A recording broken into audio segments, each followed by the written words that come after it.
have it on the AD resources for you. So if you want any of this information further and need anything else, it will be available. It really helps for everything that you've got.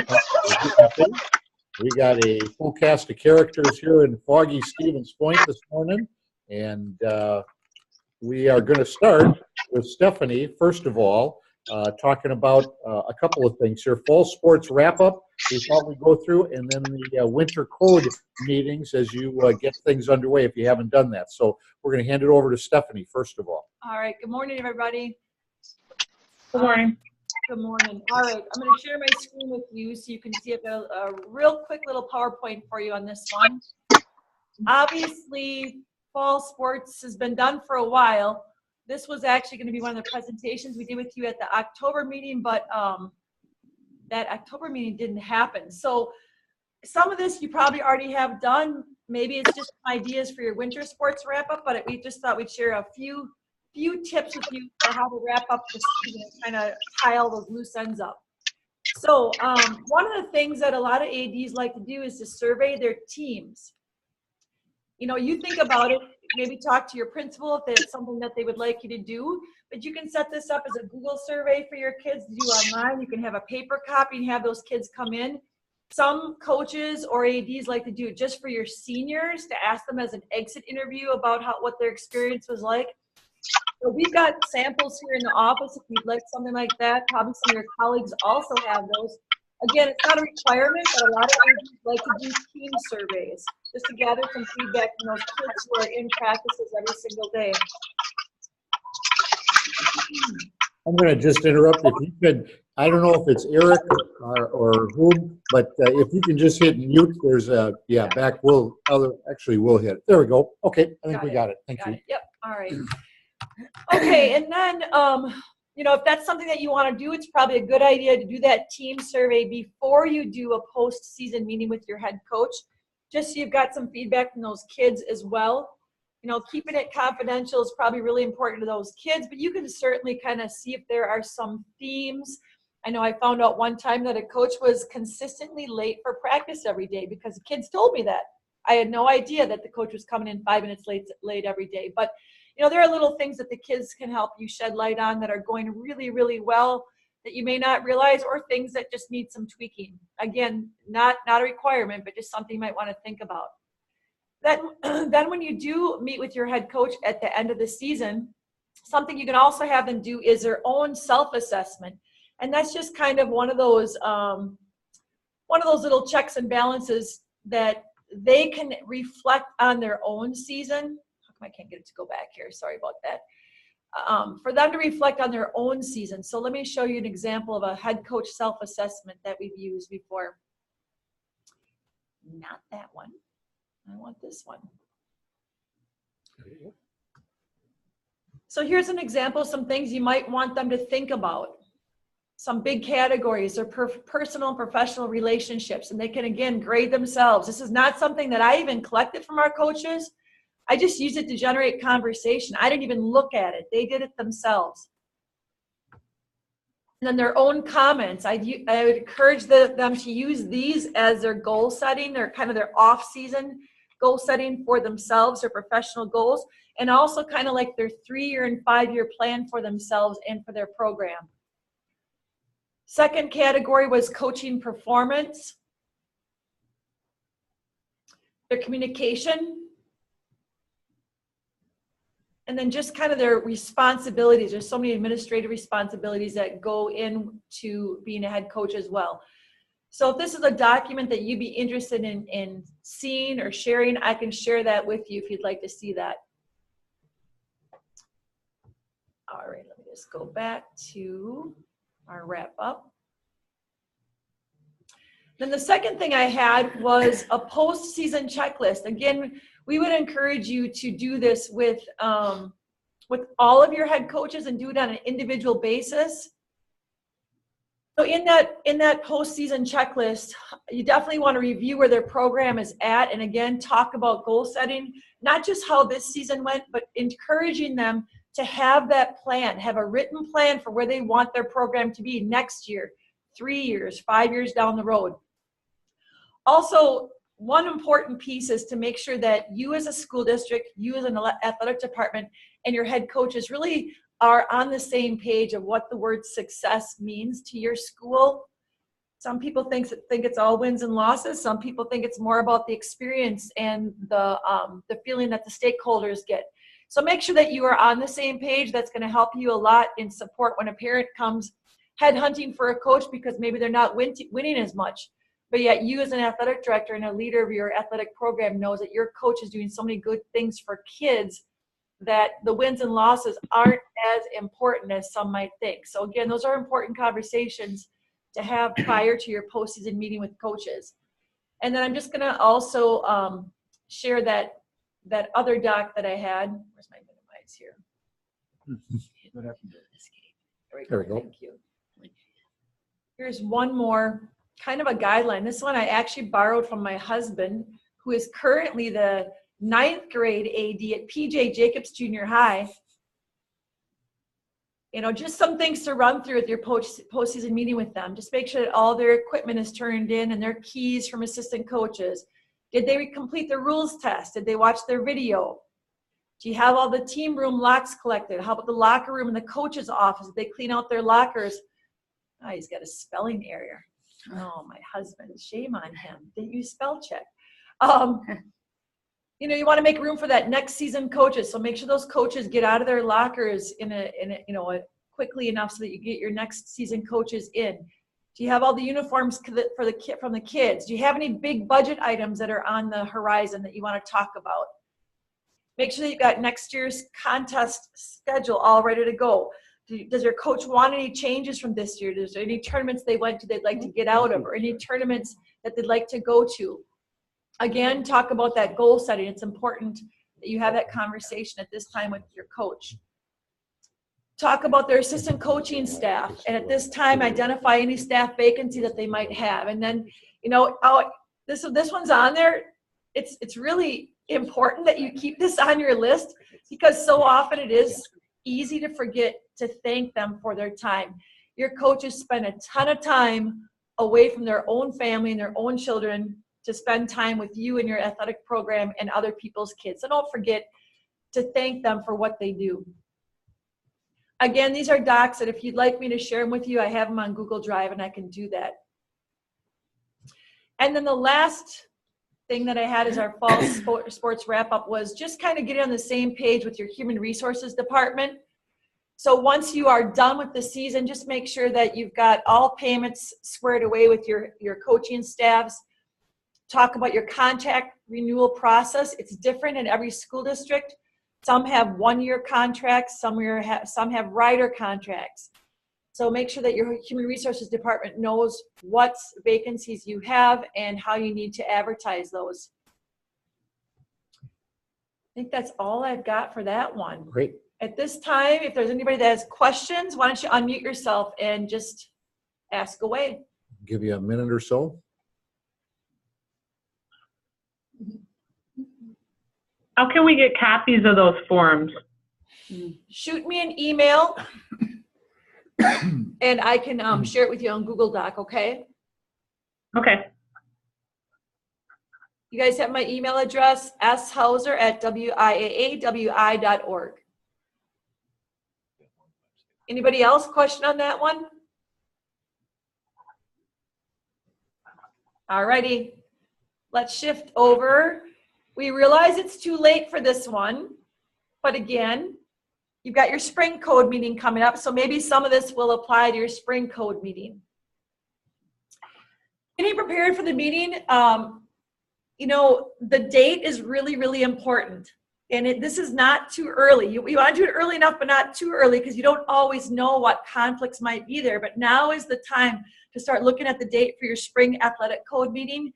So look ahead and think about AP testing, think about, you know, parent-teacher conferences, school concerts, things that might be in conflict, big things that might be in conflict with that date, making it difficult for parents or families to attend. You know, look at the athletic calendar, make sure that you don't have a huge wrestling meet that day, and now a lot of those kids are in track and field and they can't come to your spring sports meeting. Be sure to reserve your facility, again, making sure that you don't have conflicts with other things. And then find ways to communicate in advance. You really can't over communicate those dates. The newsletters, Skyward, you can send out messages to families through Skyward. Make sure that you communicate with your other people, your athletic trainer or other medical staff, your support staff. You're going to need people there collecting athletic fees or helping monitor the traffic. So make sure that you've got your school secretaries and bookkeepers in the loop. So again, make sure that you do prepare plenty in advance. It's a lot of people to move and a big facility that you need to reserve. So you want to be ready to go for that on the calendar. Many schools are now collecting athletic fees, and there's a lot of paperwork to collect. There's physical forms, there's emergency cards, permission from parents, WIAA, sign-off cards. So think in advance about people moving. Now, the spring sports meeting tends to be the smallest because we've hit those kids many times already, but especially in August, you've got a ton of people all in one place at one time. So signage is huge. Having instructions right when they walk in the door and a great big dry erase board directing traffic. Thinking of traffic patterns and how they're moving to pay their fees and kind of systematically. It can be complete chaos if you don't plan that one ahead. Think about some online options. Many people are going to paperless forms. And so a lot of these things you can expedite by having people take care of in advance online instead of having them do them there at the meeting. Some of the main topics to cover, and again, if you'd like a sample athletic code meeting, I've got one I can share with you. Just shoot me an email. I've got a PowerPoint that I've done at SPASH. It's now 4 years outdated, but a lot of it would still apply. So here are just some topics that you may want to cover. Introduce your staff. At minimum, require all your head coaches to be there. Introduce them to everyone, even if they're not your child's coach. The football coach, okay, well, great. We want to know who the volleyball coach is. We want to know who the cross-country coach is. So introduce all of them. Have them stand. Have them in the front of the room or something like that. Touch on the WIAA eligibility rules. I would suggest using either the rules at a glance or using that parent sign-off form, the WIAA parent sign-off form to guide you. You can't cover everything, but you can highlight some of the big things like the residence rules, the transfer rules, the age requirements, and amateur status. Those are good things to cover. And remember, every single year, parents have to sign off on that eligibility rules saying that they have received the WIAA information each year. Risk of injury, your school legal team will tell you that it is important for you to say those words every single year, that there is a risk of injury. And when parents sign off on your forms, they are accepting that there is that element of risk when their students are participating in athletics. Introduce your medical staff to them. It's good for them to have a face behind the email address for your athletic trainer or your doctors that are associated with your teams. Familiarize them with your athletic webpage and schedules. Tell them how they can sign up for notifications for schedule changes, bus time changes, cancellations, especially in the springtime when there's so many rainouts. If parents understand and know how to get that information, you'll get a lot less complaints. Make it a point when you've got this large group of people to talk about sportsmanship. What you permit, you promote. So when you have them all together in one setting, lay out your expectations for them. Certainly it's not going to be perfect, but by at least talking about it, they understand what you do expect from them, not only on the court, but also the parents in the stands. Review your athletic code of conduct with them. Again, you're not going to read this to them, but you do want to highlight the important things, especially if it had any changes for that year. Something that's brand new is the vaping and the e-cigarettes. And so a lot of schools are adding language about e-cigarettes. That might be something that you touch upon. Transgender is something that a lot of school districts are adding to their athletic codes now. That might be something you want to highlight. Again, you can't read it to them. You don't want to read it to them. You'd bore them. They'd never come back again. But you want to highlight the important things with them. And then some other things you may want to do. You could bring in a guest speaker. Anything from someone who's had a life-changing experience having to do with sports, or someone who's had an alcohol or a drug situation that they want to share with you. someone that's motivational, someone that's a very famous sports person in your community. You know, it's a great opportunity to bring someone in just to give them a different voice to hear, and someone else giving them a message besides you. You may want to consider doing some breakout sessions with your coaches and teams, and that could be with a guest speaker, or you could just have your teams meet individually afterwards. Could have a short video presentation, something to do as an icebreaker with the group, or something that you find interesting, such as concussion information. This is a great time to recognize accomplishments of your teams, of your coaches. Many times your community doesn't realize the amazing grade point averages that your teams carry, or the recognition that your coaches have gotten on a state level or a national level. So this is, again, a nice opportunity not to just sit and present information to them, but also to highlight some of the great things that your coaches and your teams are doing. And at this time, I just wanted to ask if there's anybody else that has other ideas of things you've done at your code meetings, or questions that you'd like to share with the group. Everybody, you can unmute everyone if you want to. Anybody have anything with regard to athletic code meetings that they find has worked?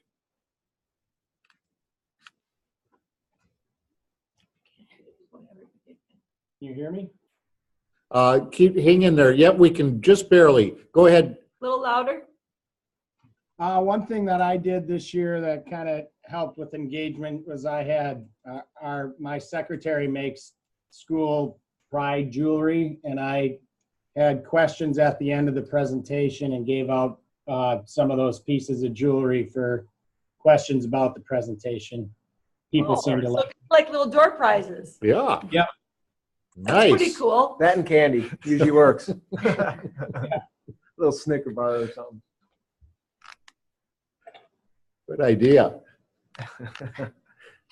Oh, bribe. Anybody else? Okay.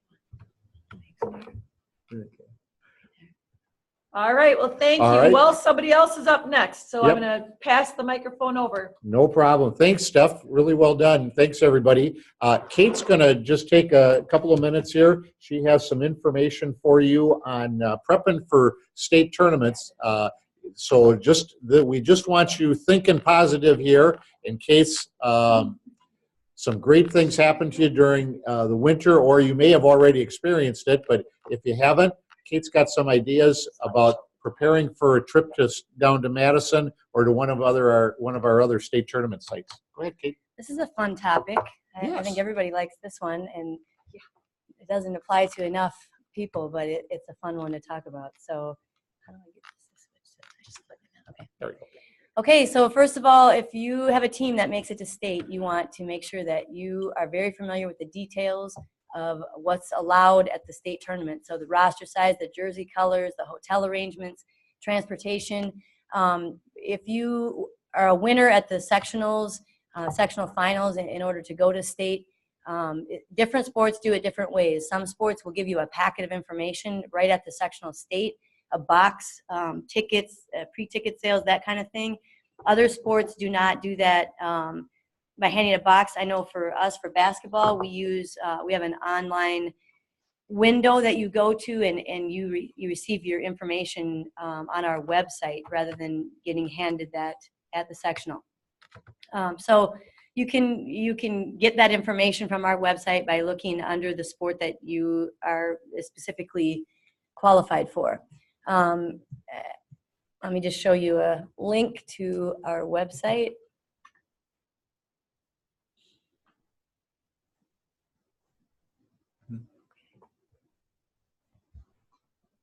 Okay, so this is an example for boys and girls basketball. In our handbook, which each of you have a copy of, you can go to the tournament procedures portion and can look through this. Anything you see that's highlighted in gray means that it's new for this year. So there may be some new rules that you need to take a look at.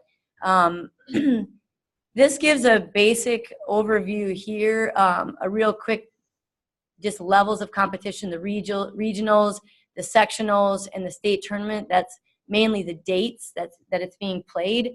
If you scroll down, or as you page through your handbook, You can see that there are rules governing competition. Anything that's new, I said, will be in gray. Just give some details about the way we want the games to be handled at each level. As you continue, you will find, let's see here, all the way down, you will find detailed information for each level. So here's the regional tournament, scheduling competitions, what time the games can start. If you're hosting a regional, officials, awards, finances, we provide the same information for each segment of the state tournament series. The finances part will be important if you're hosting an event. But as you get down, you'll go through sectionals, and all that information will be repeated, a little bit of different details that you'll need to look at. But then finally, you'll see there is a state segment down here somewhere, lots of information. Okay, this gives you, and each, as we said, on each sport on the website, you can find the information detailing their state tournament, their schedule, and everything else that you need to know about. Boys and girls, the officials, how much you pay them, or how much we're paying them at state. Awards, what ball we're using, what you can expect when you participate as far as your lodging and that type of information. Also on our website, I know for boys and girls basketball, there's a box right on the website that says tournament series information. And when you click in the state tournament information, you'll see that there's a handbook. And those, it's actually like a guide for the state tournament. Rather than being handed that information at the sectionals, you'll be able to look at it on there. And it's important that you scroll through there. I know we get a lot of calls asking questions that is just quite honestly right there in the information. You just have to read through it. And it's all detailed with headings so you can find what you're looking for. If you don't know where you're going to park your bus, if you don't know how many tickets you're going to receive, if you don't know when, how soon you can get on the floor, if you don't know that information, it's all in that packet. So be sure to go to that and read through it if you have a team that qualifies. I know in the excitement of having a team that qualifies, you just want all the answers right away. And so I think the tendency is to just pick up the phone and call the WIAA and ask for those questions. But remember that we have a lot of people that are doing that same thing. So you might serve yourself a little bit better by getting online and reading through that material. I think you'll be surprised at how much information is provided in there. Okay, let me go out of here, right? I got it right up here. Okay. So the other things that you need to consider when you make it to state are crowd control. Now we have people that stand down on the court near your student section, but you also will want to have people that you bring with you that are in charge of handling your students. They know your students, people that know your students and know how to deal with the personalities that you have. Medical staff, we provide medical staff at the state tournaments. However, many teams bring someone with them, maybe a local doctor, someone who wants to be a part of that. Just make sure that you have everything prepared for them. Do you have, do you have a parking pass for them? Are they going to be able to get a credential to get in the door? You need to make sure that you have provided that for those people who are doing your program a service. Administration, who's coming along to the tournament and what details each of them will handle and what you need to provide for them as they travel with your program. Any additional tickets that you may need, you need to be thinking about that and keeping a list. One thing that you're going to find if you do have a team that goes to state, these first four things that Kate just covered, you're going to have a lot of extra people that want to be a part of a trip to the state tournament that weren't necessarily a part of it all the time during the regular season. So those things you just covered are really important because, again, you're going to have some people say, hey, I want to go. I want to be there. So definitely those are really, really important things to cover. Okay, also need to think about dismissal from school. When is the team going to be leaving? Are you going to be bringing a fan bus? You need to make those type of arrangements as well and determine when school will be dismissed. rosters for the state tournament program. We'll have a deadline. Every sport has a deadline for when your rosters have to be in, because we need to send our programs to print. And you'll be given that information, and actually we'll follow up several times if we haven't received your roster yet. But if that roster doesn't make it by the deadline, it's just simply not printed in the program. We'd hate to have that happen, and you would hate that too. So you want to have your kids recognized and all of the significant people that are surrounding your program. Finances, all the information about the tournament finances, what's reimbursed, how to handle your hotels and all of that, you'll find either in the packet, the box that you pick up at sectionals. You need to look at that right away. If you win the sectional championship, you need to take that information that you're handed. You need to start reviewing it right away. Many people will go right into a seating meeting, possibly the following day. And so your coaches need to be prepared. They need to know when to be online, how to get on that meeting. And then you'll need to be making those calls first thing Monday morning to the hotels that we provide you with and that type of thing. You need to also think about options for a send-off ceremonies or anything fun that you can do to kind of commemorate this event. Call the local fire station and get a fire truck escort either out of town or back into town after you've won your championship. And then you also need to reach out for media coverage. It's a really nice gesture. You want your team covered. You want to get the positive publicity for your program. So make sure you reach out to the local media and ask them how you can help and see what needs they have as they follow your team to state.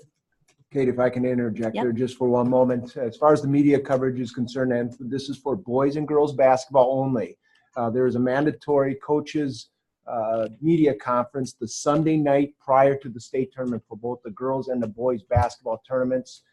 Coaches from each of the participating schools speak on the media conference for 8 minutes. They make a general comment about the team, and then we open it up for the questions from the statewide media that calls, and we typically have about 20 to 30 different media personnel call into that meeting. That way, the coach isn't filled with requests throughout the week. We try to get it done on that one evening so they can coach the rest of the week.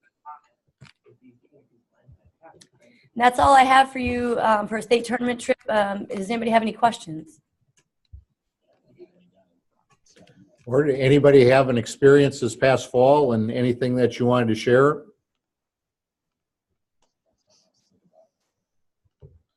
All right, hearing nothing, we'll keep moving on. Thanks very much, Kate. Great job. Appreciate that. All right, we'll go down to Joan. Joan's gonna just touch bases and focus in on primarily rankings today. It's a little bit of a contentious issue come this time of the year, and some folks sometimes get a little bit excited about all that. So well, let's see here. I'm going to see if I can. I think I went the wrong way. Yeah, sorry about that. But Joan's going to talk about the. I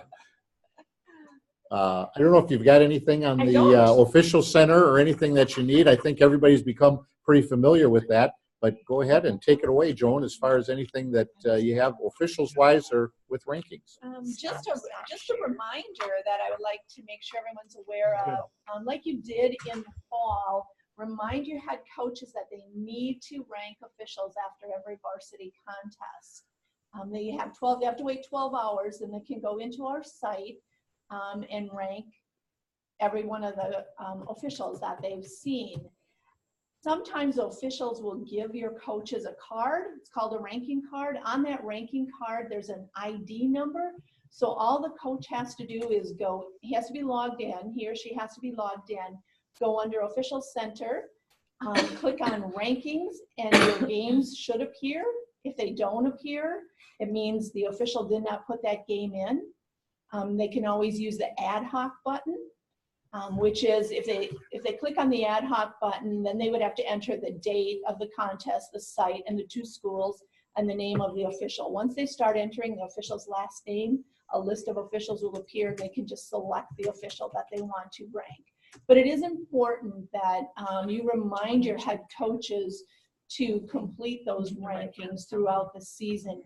You as an athletic director can go in to the site. Once you're logged in, go to Officials Center, click on ranking or click on officials, then reports. You can monitor throughout the season the rankings that your coaches have completed. And if you see that they're not completing them, I would ask that you just remind them that they do need to complete those throughout the season. Good work. I would just add that rankings are a vital piece of data for us as far as determining who gets to work state tournaments with each of our sport programs. And just number of rankings is important, and how your coaches handle those things. I'd also indicate to you, make sure that you talk with them about, don't just rank officials whether you won or lost the game. Tell them to give them an honest evaluation of the officials that work their contests, so that it can be used in their best interest and in your coach's best interest for who's working those games for them during the tournaments. Anything else anybody would add on rankings and things? It is that time of the year where we start accepting those.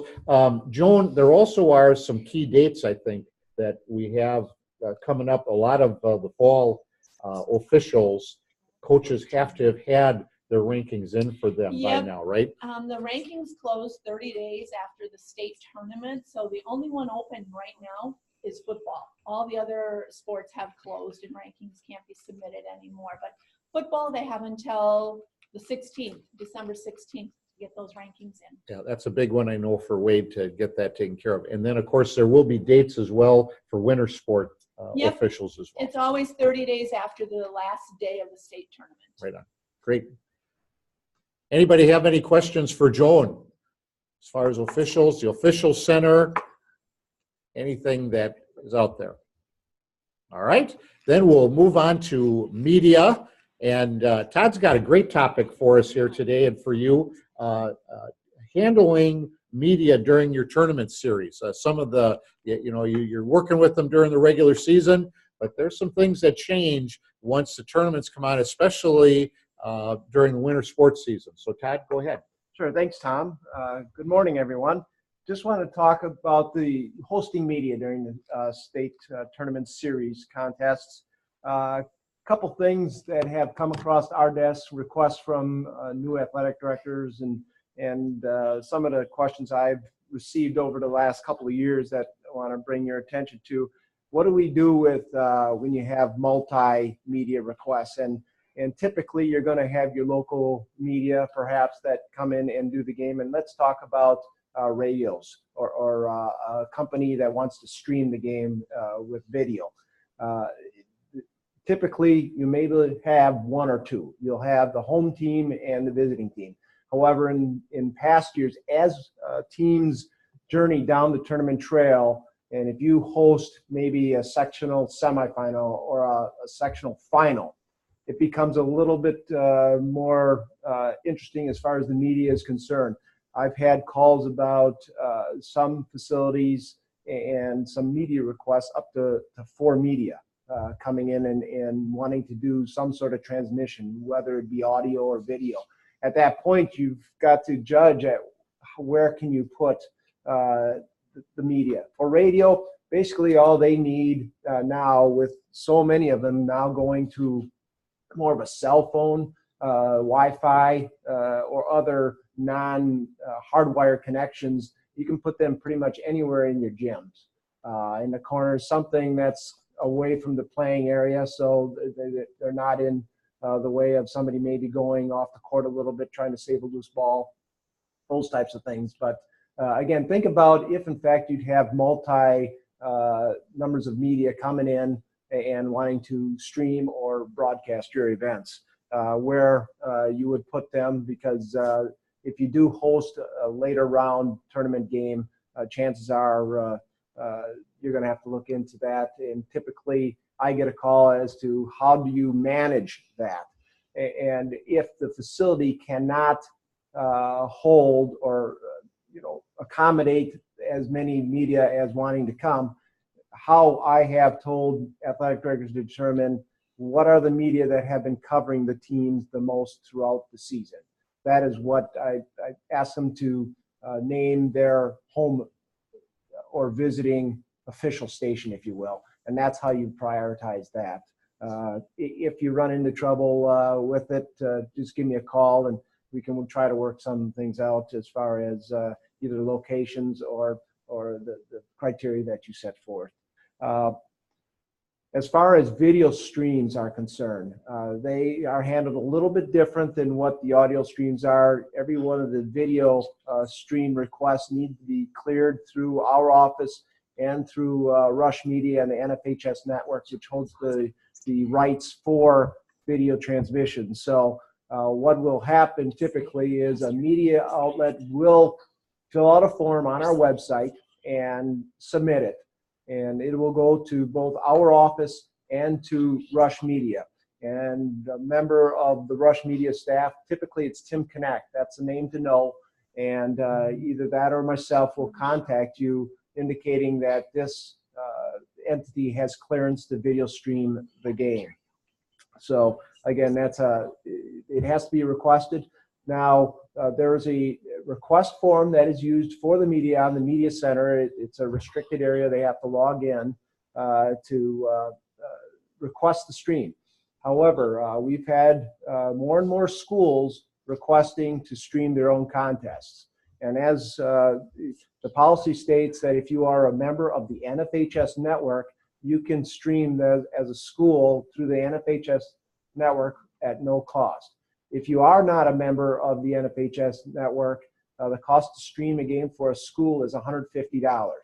And that form is located in the AD resources area. I think it's under miscellaneous forms. You'll see at the bottom of that container, it says the pre-state video transmission request form. If a school is the one doing the requesting, you can fill out that form. Typically, though, it's a member of the media that wants the video, and that form will be on the media center for them to fill out and submit to our office. More and more what we are receiving now is not something that you would call typically a media outlet or a school doing it. It's maybe a parent that is interested in doing it. You can do it for such low cost now, and it's really with the equipment and soft and hardware now, really pretty easy to video stream contests. If in fact you get any requests whatsoever as far as we would like to stream the game, have them contact our office, contact me in the office, and we'll get them going through getting up the necessary channels to be able to stream those games. Also, more and more with social media platforms like Facebook Live and those types of things, it is becoming, like I said, so easy to be able to do it through a phone. There are restrictions on there unless they pay the rights fee or have the clearance to stream those games. No portion of a contest can be streamed live without that clearance. Just so that we can ask for your help in monitoring that a little bit throughout the tournament series. As far as the other questions that we get, and I think you might have, is you do have these broadcasts. Where do you record them on the financial forms? There is a spot on the financial forms for your radio contest. They're $50 for pre-state, and that's payable to the host school. Video transmissions, the fees for streaming those are handled a little bit different.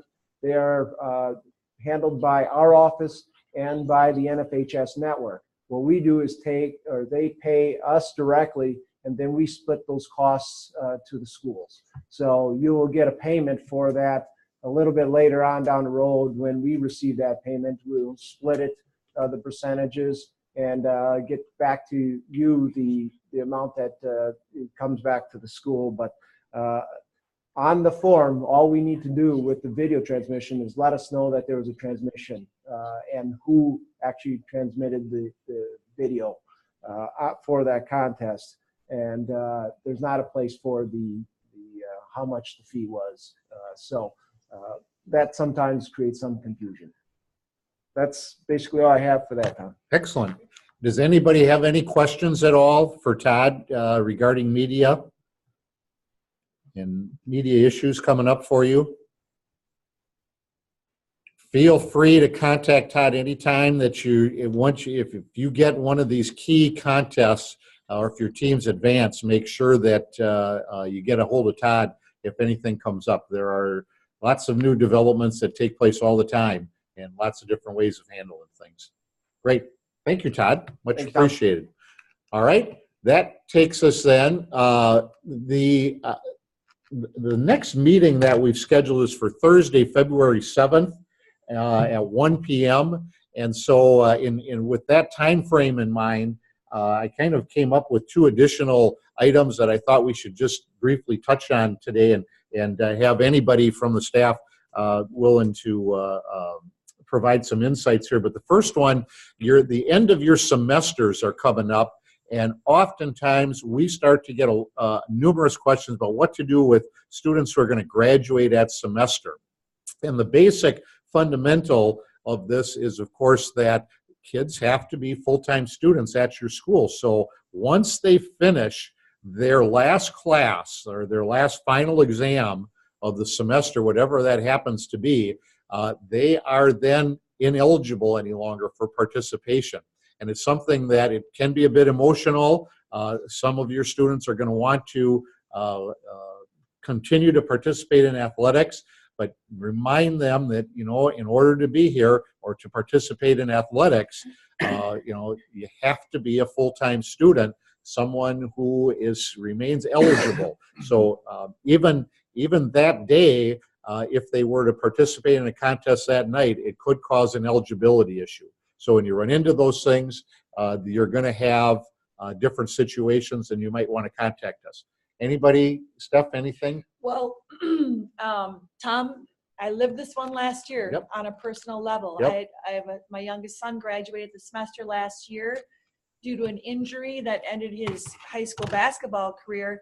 His coach wanted to, on that Friday night, the day of his last final exam, his coach wanted to put him in a jersey and sub him into the game just to allow him to just literally give a wave to the crowd and be acknowledged for the end of his high school career. And he could not, because he had already taken his last final exam that day. So he was done and could not even enter the game just to step in. So once they take that last final exam, they're done. They are no longer a high school student. So you definitely would jeopardize your team's eligibility if you'd allow them to sub into a game. So it's a tough conversation, and it happens more often than you realize. But right, as soon as they are no longer a full-time student at your school, they are no longer eligible to play on one of your teams. Just keep an eye out for that in case you run into it. It's just one to be prepared for. It's an unusual circumstance that comes up once in a while. Hopefully you won't have to deal with it, but if you do, give us a call. We're glad to help you with that, no matter what sport it happens to be. The other thing that I thought would be a good thing just to touch bases on, because the end of December, January, and then into February, we get a lot of cancellations due to weather issues, more so than you do probably at any other time of the year. So handling these cancellations during the regular season versus the tournament series, remember that during the regular season, these are usually your conference. You're going to be dealing with your rivals and things like this during the conference and non-conference season that you have remaining. But you're going to work that out in and amongst yourselves as athletic directors and coaches, with input from your coaches. When can you fit these contests in is the first thing. The main thing here is communication. Communication with many, many different publics that you're going to have to deal with. Not only parents, but your entire community, officials, the media. Everyone's going to need to be contacted in some way, shape, or form. So Steph had some things on there. Use of your website is a really good thing to be able to use. Use of social media today is a really great way of getting the word out that a game has been canceled and when the next game is going to be played. As far as getting officials, those are things that you will have to probably do on your own or work with your conference commissioner on in order to find officials to handle the new date. And that's one of the main things to get to work on right away with everything that goes on. But regular season-wise, that's going to be handled at your level. When we go to the tournament series now, there are going to be some things that we can help you out with. And obviously, there's going to be a limited number of dates to get this done. And the main thing is you reschedule it as soon as possible. When you're dealing with sports like hockey and perhaps swimming, many times you have facility issues as well. Obviously with basketball and wrestling, you're primarily using your own gymnasiums and field houses for those things. But when it comes to these some of the other sports, they are facilities that are off campus where you have to make and coordinate with the folks who operate those facilities to make sure that you get dates and times that are appropriate for high school students. So keep these things in mind as you're dealing with them in the tournament series. In the tournament series, we also will many times say, you've got to get your own officials, because it really becomes difficult for us already having assigned officials and gotten that all taken care of to be able to find new officials for you that are available on a particular night. So many times that's going to be yours as well. If we can help in any way, we certainly do. But keep in mind that you're going to be looking and searching for some really difficult scenarios anytime that we run into weather during the tournament series because of that limited time schedule, so that we get you on to the next round of games. Anything else anybody else would want to add basketball-wise? I would ask for, make sure you let our office know what we will do on postponements. We will put that on the brackets and update that. We received over 13 million page views on our brackets for the tournament series.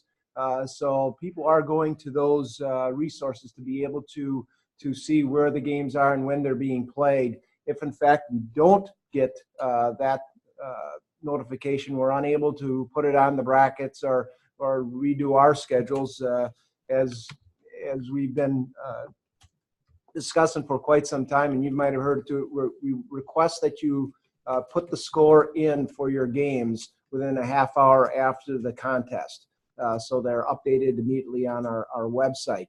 However, if the game is snowed out or for whatever reason and postponed, what'll happen is that'll be blank and we won't know. You'll be receiving that text from either myself or the sport director, or an email asking where the score is. So if in fact we know that it's been postponed, obviously we won't make that contact. But typically within a half hour after when we think the games will be done, if it hasn't been updated on the score center, we'll shoot you a text or an email to find out the score, or remind you to put it into the score center. Great points to make. Anything else anybody wants to add on that? Good. I think we got things covered then. Any other questions out there by anyone? We remain available. Once again, feel free to send us emails, to give us a call anytime something comes up. We truly appreciate you being part of things this morning, and we're glad to help anytime. So keep in touch, and we hope you have a very, very Merry Christmas and great New Year's. Have a wonderful holiday season. You deserve it. I know it's been busy. Thanks, everybody.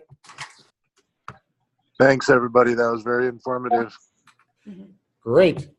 Take care, and Happy holidays. We'll see you soon. Over and out. Thanks, everybody. I'm going to stop the recording.